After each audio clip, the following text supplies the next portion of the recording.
pessoal, tudo bem? Sejam então aí bem-vindos a mais uma aula de física. Bom, nessa aula de hoje nós vamos falar sobre os vetores unitários. Então perceba, essa notação matemática de vetores unitários ela é muito útil aqui na mecânica, porque aqui na mecânica grande parte das grandezas que nós trabalhamos são grandezas vetoriais. Então quando você tem ali um vetor inscrito em um plano, é bem tranquilo você trabalhar com esse vetor, com a sua notação clássica. Mas e quando eu tenho, por exemplo, um vetor escrito no espaço, ou seja, em um plano tridimensional?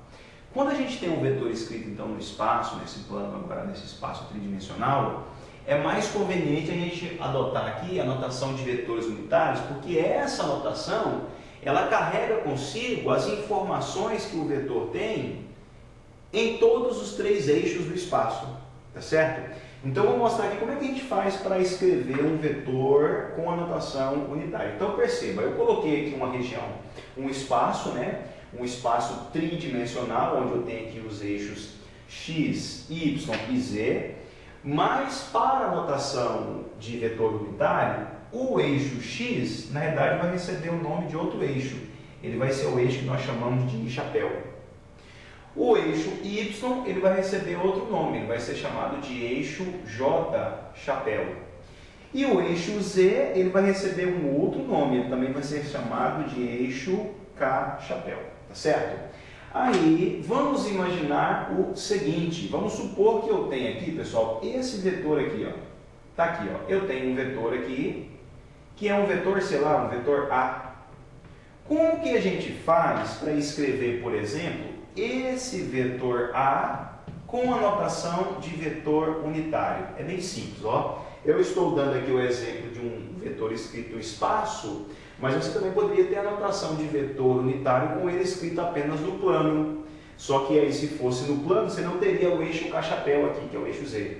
Você só teria os eixos X e Y, I chapéu e J chapéu, certo? Então, quando estiver no plano, você ignora o eixo K, o eixo K chapéu, o eixo Z.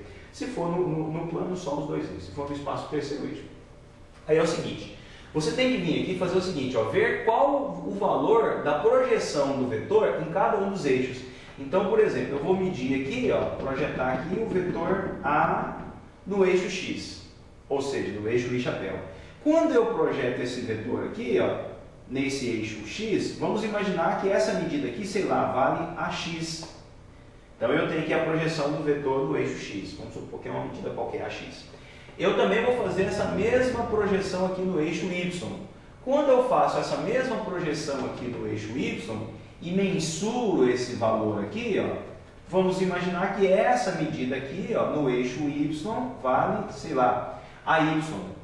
Perceba que são projeções ortogonais em cada um dos eixos, tá certo? Tem que ser uma projeção perpendicular em X, perpendicular em Y e, por último, finalmente, aqui uma projeção também perpendicular no eixo K. Vamos supor que essa projeção aqui seja, né, então, perpendicular no eixo Z, ou eixo K chapéu. E aí eu vim e medi essa projeção aqui, quanto que deu. Vamos supor que essa projeção aqui, sei lá, vale AZ. Pronto, ó, depois que nós fizemos as projeções nos três eixos, agora eu consigo escrever o vetor unitário.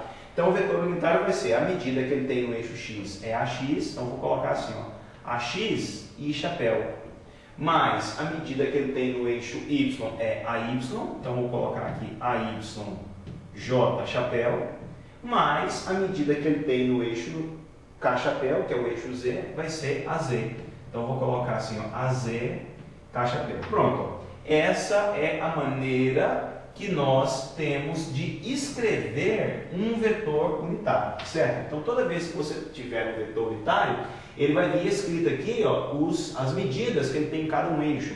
Então, por exemplo, ó, eu vou colocar aqui alguns valores reais só para facilitar aí a sua vida.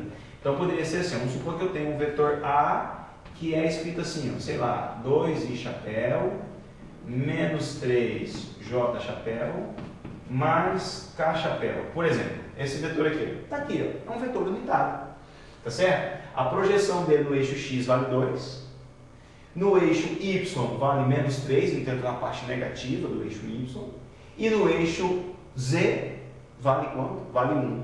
Porque está multiplicando o K aqui é 1. Pronto. Então seria uma maneira de você escrever um vetor unitário. Agora é o seguinte. Isso aqui é a escrita do vetor unitário. Uma outra informação muito importante que você tem que ter sobre os vetores unitários é o módulo. Ou seja, o tamanho do vetor. Como que você mensura o módulo, ou seja, o tamanho desse vetor? É bem simples, ó.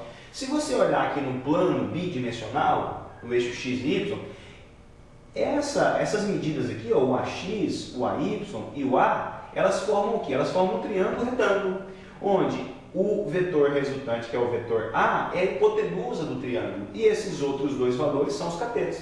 Então, qual que é o teorema válido para qualquer triângulo? É o teorema de Pitágoras. Então, para você calcular o módulo de um vetor unitário, como que você faz então para medir esse módulo? Você aplica aqui, né, a regra do o teorema de Pitágoras, né? Se for nos dois eixos, apenas com dois catetos. Se for nos três eixos, com os três catetos.